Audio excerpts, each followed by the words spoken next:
আজ father's day. 19 শতকের গোড়ার দিকে আমেরিকার ভার্জিনিয়া শহরে এক মাইন দুর্ঘটনায় 100-রও বেশি মানুষ মারা যায়। এই দুর্ঘটনায় মৃত এক ব্যক্তির কন্যা গ্রেস গোল্ডেন 1908 সালে প্রথম ফাদার্স ডে পালনের প্রস্তাব দেন। পরবর্তীকালে আমেরিকান সেনাবাহিনীর সদস্য জ্যাকসন স্মার্টের ছেলে স্মার্ট ডড তার বাবার স্মৃতির উদ্দেশ্যে ফাদার্স ডে পালনের কথা বলেন এবং ডড ফাদার্স ডে সারা বিশ্বে ছড়িয়ে দেওয়ার উদ্যোগ নেন। এরপর 1972 সালে মার্কিন প্রেসিডেন্ট রিচার্ড নিক্সন প্রত্যেক বছর জুন মাসের তৃতীয় সপ্তাহে রবিবার পিতৃ দিবস হিসাবে ঘোষণা করেন। এখন সারা বিশ্বে ফাদার্স ডে পালন হয়।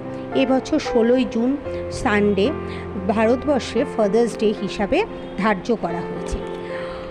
আজকের এই দিনে আমি প্রত্যেক সন্তানের উদ্দেশ্যে একটা কথাই বলবো যে শুধু ফাদার্স ডেতে নয়,